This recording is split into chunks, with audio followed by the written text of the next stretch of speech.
Hey guys, good to see you. Doing a third upload today, not counting the live.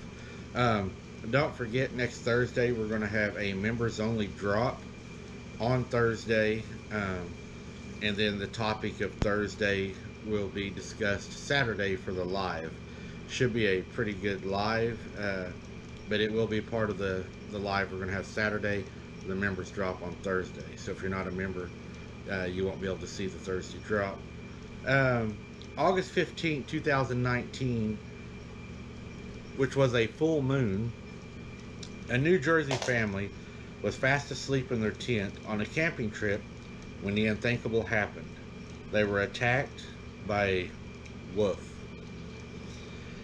It was like something out of a horror movie. Mother Elisa Rispoli recounted on her Facebook page.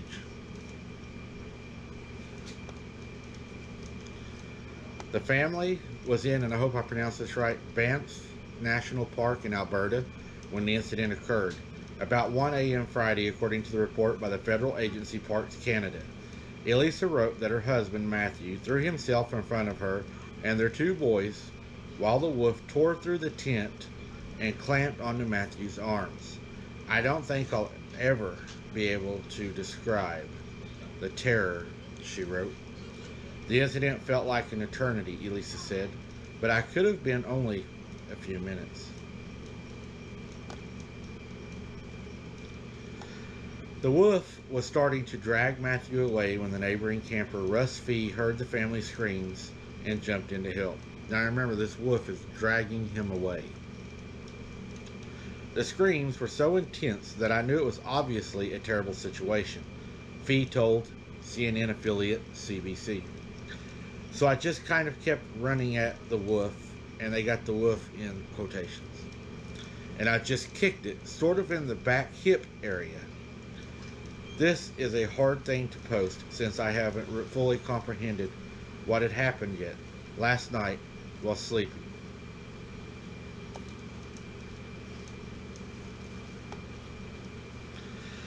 Fee said he immediately regretted kicking the wolf, but it made the animal release Matthew and pop out of the tent. Matthew soon followed, and the two started screaming and throwing rocks at it. Moraine Lake, which was where it happened, in Banff City. The Rispolis eventually made it to the nearby hospital, where Matthew's wounds were treated. Elisa wrote that he had puncture wounds and lacerations on his hands, but he's doing fine. Matthew was the only one who was injured in the attack. And she said, it could have been so much worse. And we're just feeling so thankful that we are still sitting here as a complete family, she wrote. Elisa Rispoli didn't respond to a request for further comment. This is the first time a wolf attack has been reported in the national park.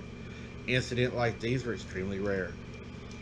This is the first reported wolf attack on humans, a national site according to Parks Canada.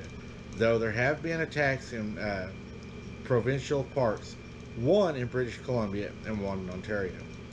Leslie Matheson, a spokesperson for Parks Canada, said that no significant wildlife attractants or food were found inside of the immediate vicinity of the tent. The campground was closed for a few days while Parks Canada investigated the incident. It reopened Monday after the park staff tracked and killed the animal, verifying that it was the right one through DNA testing. It's unclear why the wolf was attracted to this family. Matheson said veterinarian tests confirmed that the wolf was in poor condition and nearing the end of its life, which was probably a contributing factor to its behavior, Parks Canada said. The wolf was underweight for its age, a mere 78 pounds compared to the usual 100 to 150 pound range. Matheson said tests for the rabies had came back negative. I found this part, guys, after further digging, and I thought it was very important. I only found this in one place, so I'm going to go ahead and read you this part. Elisa Rispoli, her husband Matthew, and their two boys were in their tent when a wolf burst in. Matthew stood in front of his family and began to fight the animal when the wolf clamped onto his arm and started dragging him away. Remember, this is a sick, underweight, dying wolf. Russ Fee was nearby and heard the couple's screams and ran over. He saw the family's tent in shambles and the near end of the wolf sticking out. I kept my momentum going and I kicked it in the back half, kind of like I was trying to kick in a door, which I've never really done before, Fee said. So the wolf popped out a little curious, I think, maybe just didn't see that coming, but the wolf didn't seem too phased. This is an old dying wolf, and this guy's had a full run and he belts at one. It don't even know it's coming and he doesn't even hardly move it. Elisa said her husband laid on top of their 2 young sons to protect them. The wolf tried to drag him away, but Elisa held onto his legs to keep him inside. Even though I was holding onto his legs, the wolf was still dragging him away. A sick, underweight wolf. I cannot and don't think I'll ever be able to properly describe the terror, she wrote on Facebook. Fee said she didn't know what the wolf would do, so he and Matthew threw rocks at it until it ran away. The Parks Department released a statement on the unusual incident. Veterinarian tests have confirmed that the wolf was in poor condition and likely nearing the end of its natural life. I was just trying to assess how much trouble I was in. I wasn't sure what I was doing. I do know that this thing... Now this is what was weird to me. Really weird. It wasn't snarling. It wasn't growling at me at all, Fee said. In fact, it never even barked. The Rispoli family says Fee is their guardian angel. The wolf was euthanized and Matthew is recovering at a hospital. He says he will be back one day, but next time he will be in a camper instead of a tent, he says, where something could reach through and grab him. I like that, where something could reach through and grab him. You have a dying wolf at the end of its life cycle. They're talking about how worn down it is and how sick it is and it's dying, but yet it's got a hold of a man dragging him out of a tent with his wife attached.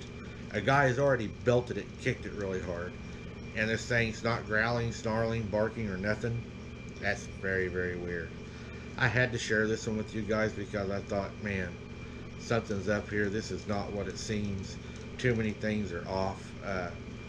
They're saying, well, we went and they did close the park for a while until they went in and killed this underweight, dying wolf that could only barely drag a man and his wife out of a tent. And they took care of the situation. It's very rare. So you're safe in a tent camping out there, guys. Sarcastically. But be careful, guys, when you're out and about. Pay attention to your surroundings. I always take something with me that I can take care of a situation like that. I'm not telling you to do that. It's just something that I do. But anyways, guys, I appreciate you watching. Keep your head on a swivel. Don't remember next Thursday, will be the members drop video. And should be a pretty good one. Until next time, guys, don't be something's dinner.